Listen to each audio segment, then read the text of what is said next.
আমরা হয়তো বয়সে ছোট হইতে পারি, কিন্তু আপনাদের জন্য, দেশের মানুষের জন্য আমাদের আসলে বুক ভরা দরদ আছে, আমাদের সেই সাহস আছে, আমাদের সেই আপোষহীন, আমাদের সেই স্পিরিট আছে। তো বড় অভ্যুত্থান হইলো এবং একটা স্বৈরাচারের পতন ঘটলো।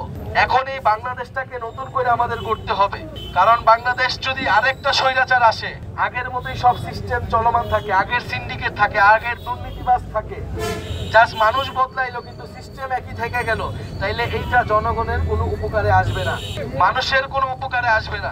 কিন্তু আমরা মনে করি আমাদের যে ভাইয়েরা শহীদ হয়েছিল, যেই বোনেরা শহীদ হয়েছিল, আপনারা দেখছেন কত নির্মম ভাবে গুলি করে মারছে, লাশ আগুনে পুড়াই দিচ্ছে। এই এত এত মানুষ জীবন দিছিল, রাস্তায় নেমে আসছিল এই দেশটার উপকারের জন্য, এই দেশটার মঙ্গলের জন্য, মানুষের জীবনের যাতে পরিবর্তন হয় সেই পরিবর্তনের জন্য। শুধুমাত্র ক্ষমতার জন্য, স্বার্থের জন্য তারা কিন্তু কেউই নামে নাই, আমরাও নামি নাই। ফলে এই যে এতগুলো মানুষ শহীদ হইল, জীবন দিল, তাদের রক্তের প্রতি ঋণ শোধ করার জন্য আমাদেরকে এই দেশের জন্য কাজ করতে হবে।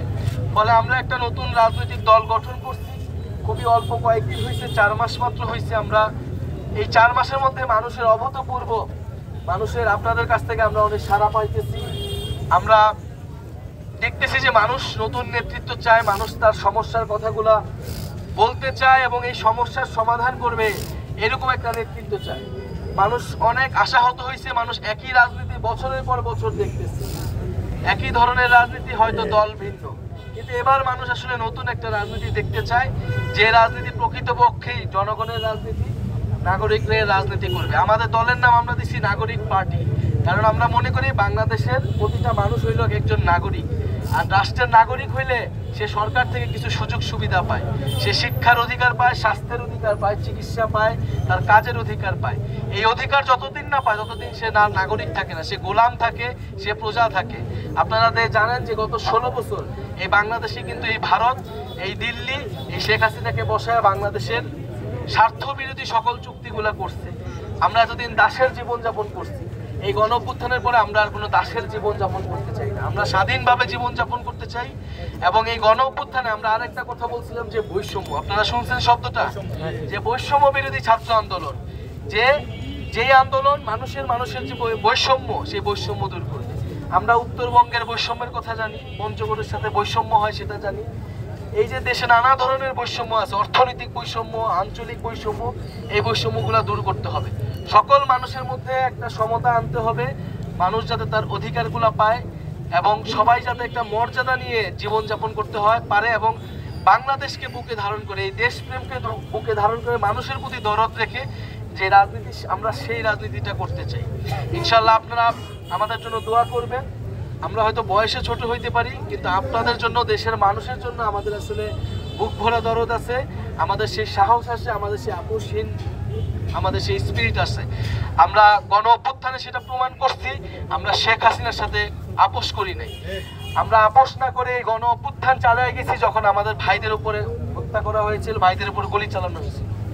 আরেকটু যদি বলি, এখন দেশের রাজনীতি আপনারা জানেন, নির্বাচনের কথা বলা হইতেছে, আবার অন্যদিকে সংস্কারের কথাও বলা হইতেছে, আবার আমরা বিচারের কথাও বলতেছি। কারণ আমরা মনে করি সব কিছুরই প্রয়োজন আছে, এমন না যে সংস্কার একটা হইলেই হবে বা শুধু নির্বাচন হইলেই হবে। কারণ এই যে এত বড় ঘটনা, 16 বছর একটা দল স্বৈরাচারী হয়ে উঠলো, যদি এর কোনো বিচার না হয় তাহলে এটার কোনো উদাহরণ তৈরি হবে না।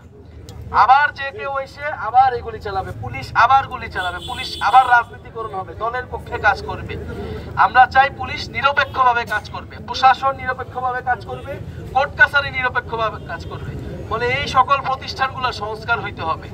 এবং যারা এই 16 বছর আপনাদেরকে জুলুম করছে, নির্যাতন করছে, চাঁদাবাজি, দুর্নীতি, সন্ত্রাস করছে, তাদেরকে গ্রেফতার করতে হবে। যারা আন্দোলনে গণহত্যা করছে তাদের অবশ্যই বিচারের আওতায় আনতে হবে, এবং সবার আগে আনতে হবে ওই শেখ হাসিনাকে। ভারতে পালায় রয়েছে, এইখানে 1000 মানুষকে হত্যা করে সে ভারতে যে পালায় রয়েছে, এই ভারত তাকে এখনো আশ্রয় দিয়ে দেয়। ফলে আবার অবশ্যই ভারত সরকারকে চাপ দিয়ে শেখ হাসিনাকে ফেরত এনে কঠোরতম কঠোর শাস্তির আওতায় বিচার, সংস্কার। এবং আমরা আরেকটা কথা বলি, নতুন সংবিধান লাগবে। এই যে সংবিধান ছিল, এই যে একটা মুজিববাদী সংবিধান, এটা আওয়ামী লীগের সংবিধান ছিল, এটা বাংলাদেশের জনগণের সংবিধান না, এটা ভারতের চাপায় দেওয়া একটা সংবিধান 72 সালে হয়েছে এবং যুগের পর যুগ এটা বাংলাদেশে রয়ে গেছে। ফলে আমাদের এই গণঅভ্যুত্থানের পর একটা নতুন সংবিধান করতে হবে, সেই সংবিধানের জন্য আমাদের নির্বাচন দিতে হবে। ফলে বিচার, সংস্কার এবং সংবিধান, এই 3 দাবিতে এবং এটা বৈষম্যহীন এবং গণতান্ত্রিক বাংলাদেশের জন্যই আমাদের এই দল এবং আমাদের এই পদযাত্রা 64 জেলায় চলমান থাকবে। আমরা 3রা আগস্ট এটা ঢাকায় শেষ করব শহীদ মিনারে। যেই শহীদ মিনার থেকে আমরা এক দফার ঘোষণা দিয়েছিলাম যে এই শেখ হাসিনা সরকারের পতন, এই সরকারকে আমরা মানি না, এই সরকারের যে সিস্টেম সেই সিস্টেমকে আমরা মানি না।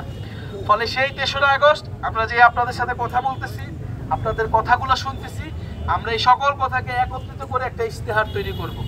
জুলাইয়ের ঘোষণাপত্র সরকার দেওয়ার কথা বলছে, আমরা সেই ইশতেহার, সেই কথাগুলো বলবো যে জুলাইয়ের ঘোষণাপত্র যাতে থাকে, নতুন সংবিধানে যাতে মানুষের কথাগুলো থাকে। এবং সেই 3রা আগস্ট আপনাদেরকে আমরা ঢাকায় যাওয়ার আমন্ত্রণ জানাচ্ছি।